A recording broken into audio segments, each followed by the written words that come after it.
Hello, Gene Schwimmer here, and welcome to me. And today we're going to talk about a group of people whom I call the Absolutists. And who are the Absolutists? These are Republicans and conservatives who have to have 100% of what they want. If they don't get it, they're either angry or disappointed or feel betrayed, or all three of those, or I could say or nothing gets done if they happen to be members of Congress because they insist on conditions that cannot be met. Just in the practical world that we have today, at least the practical Congress that we have these days, that's almost, at least the Senate, almost evenly split between Republicans and Democrats. So if Republicans want to get their legislation through, they can forget about getting 60 votes from the entire Senate because they're not going to get the cooperation of Democrats. So that means Republicans have to do it themselves, and that means that Republicans have to compromise among themselves to get anything done. I'm going to talk about that a little bit later, but first I want to start out with, I'm tempted to say I told you so, but I'm going to go ahead and say it. Ann Coulter, I told you so. Ann Coulter is very disappointed these days because her hero, Donald Trump, seems to be wavering on her pet absolutist position on immigration, and I'm talking specifically about the wall, that he seems to be compromising on whether he's going to insist on a wall.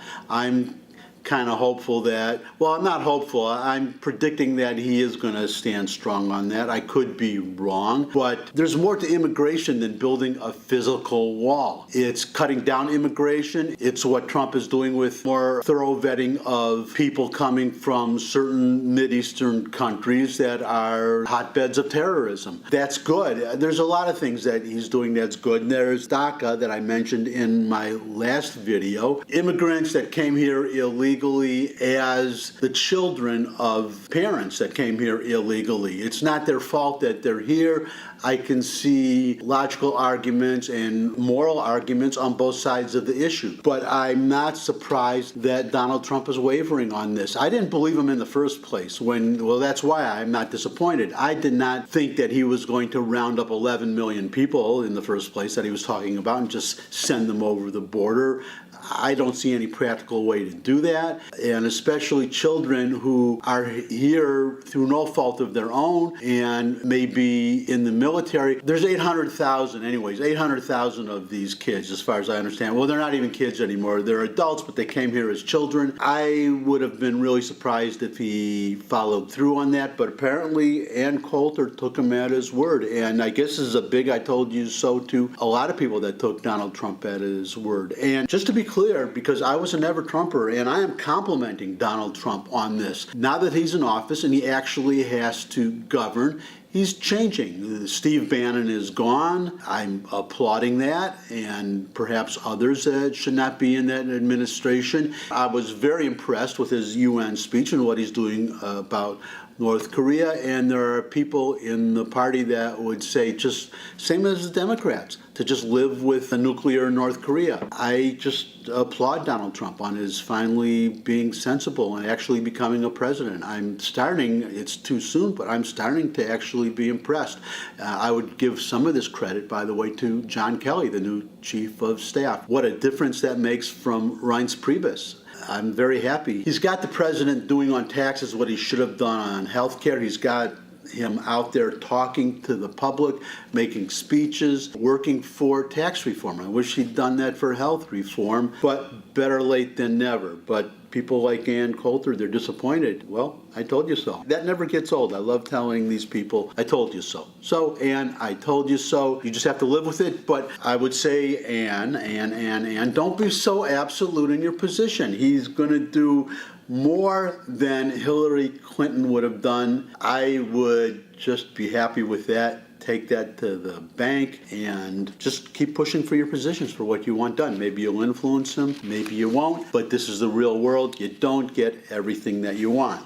And this brings us to, I guess if Ann Coulter is an Exhibit A, here comes Exhibit A+, and this is Rand Paul. We're talking about the Graham-Cassidy health reform bill that is going to be voted on next week. If McConnell goes through with his promise to bring the bill to a vote, even though the bill looks like it's in trouble. As it is right now, you have Collins, Paul, and McCain saying they're going to vote against it. So it's all down to Alaska Senator Lisa Murkowski. If she votes for it, the bill will pass. If she says she's not going to do it, then that's it. And enjoy your Obamacare, because that's what you're going to be stuck with. And that brings me to Rand Paul, who is, I guess it's all these libertarians. They really drive me crazy sometimes. He is so absolute on this. He doesn't want to vote for the bill because it keeps, in his mind, 90% of Obamacare. Well, if he doesn't vote for this bill, if he votes against it, then we get 100% of Obamacare. And I don't see how that's better. I really don't. Plus, this bill also would give the states a lot more leeway than they have right now. So that's another advantage of this bill. It just block grants the funds to the states and lets them decide how they want to use the money. They still have to comply with some parts of Obamacare, but it gives them a lot more freedom than they would have had. And finally, probably the major advantage, and I don't know why Rand Paul would be so close-minded on this, and I really can't explain it. In fact, some people are saying that he actually does want Obamacare because he holds out for a 100% repeal that's not going to come. But on the other hand, Kentucky is one of these states that gets a lot of federal funds from the Obamacare bill, and some people are saying that he's pretending to be this moralist sitting in his ivory tower upon his high hill looking down on the rest of us, but he may be, just according to these people, just your standard politician trying to get as much federal money into his state as he can, and that he doesn't mean it when he says he's against Obamacare because he just holds out for the impossible. I could be wrong. I'm just putting that out there. You decide. Well, just like Fox News used to say, I report, you decide, except it's more like I pontificate. I give you my opinion, and then you can put it in the circular file or frame it on the wall, wherever you think it belongs. But the primary advantage of this bill is that it closes the door on a single-payer system. If this passes and you have the money being block granted to the states, they are not going to give that up. Okay, and it closes the door on a single-payer system. And right now you've got 15 potential you got 15 Democratic senators, and I don't know how many of them are potential presidential candidates, but you have 15 saying that we should consider single-payer health care. It's on the way if we don't pass something else. Rand Paul, you're not helping. You're not helping. So thanks for nothing. And finally, this is just unbelievable. This is one of those things where I'm almost at a loss for words, not completely at a loss for words, or otherwise I wouldn't have anything to say right now and I wouldn't have brought this up. But you have John McCain just came out. He's not going to vote for the Graham-Cassidy bill either. Here is his reason. I'm quoting John McCain here. I would consider supporting legislation similar to that offered by my friends, Senators Graham and Cassidy, were it the product of extensive hearings, debate, and amendment. We should not be content to pass health care legislation on a party line basis, as Democrats did when they rammed Obamacare through Congress in 2009. I cannot in good conscience vote for this Graham-Cassidy proposal. Like I said, where do I begin? Number one, the problem with Obamacare is not that it was passed on a party line basis. The problem with the bill is that it doesn't work. It's driving up the cost of health insurance along with deductibles that make that insurance, as expensive as it is, also useless because the deductibles are so high. You've got to practically, get run over by a car and then get hit by an ambulance on the way to the hospital, and for the last 5 seconds of your life, the hospital, they're going to take care of you, okay? In other words, you have to live long enough to get to the hospital, but not long enough to have to pay the deductible. That's how Obamacare works for most people, if they can get insurance at all. It's looking increasingly like there are some states where they're not going to be able to get the insurance. But the whole point, again, is whether the bill works. Let's look at it the other way around. Just suppose that Obamacare worked perfectly, just functioned like a fine Swiss watch. Premiums dropped down. Everybody who loved their insurance was keeping it. Everything was just beautiful. Now, can you imagine John McCain coming along and saying, well, we have to scrap this perfectly working bill because it was passed on a partisan basis without any Republican votes? Would that make sense to anybody? I have trouble believing even John McCain would advocate something like that. And that's the point. Does the bill work or does it not? I would maintain, secondly, that a bill passed on a party line basis, if the Republicans tomorrow had 60 votes in the Senate, a filibuster-proof majority, and we have the Republican president and we have a majority in the House, if they passed their own health care bill on a straight party line vote, I am 120,000% sure that that plan would work better. And again, if it works better, who cares? If the Republicans get together and make a delicious salad, they have to let the Democrats put some crap in the salad, make it inedible just in order to have a bipartisan vote.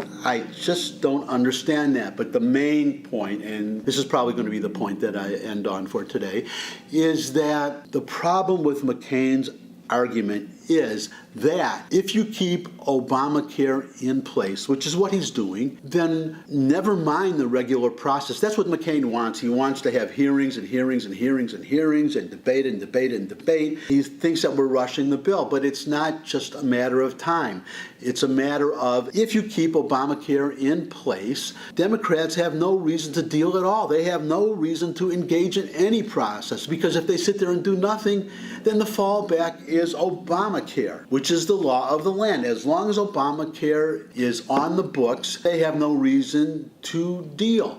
That's why it's important. Ideally, you would want to repeal Obamacare, just a straight, and this is where Rand Paul is right, just straight repeal it, and then if you repeal it, then the fallback position is a free market in healthcare. And then it's the Republicans who don't have to deal, who can just sit there, and it's the Democrats that have to come to the table if they don't want a totally free market in healthcare, which is not going to happen anyhow. We're not going to have the government completely out of healthcare, which is something else that Rand Paul has to be realistic about. You're always going to have Medicare. You're always going to have some government involvement in healthcare, for the simple reason that people are benefiting from it. So that's the story, all you absolutists out there. If you don't do anything to change Obamacare, if you don't do something so Democrats are forced to come to the table, then what you're going to have is,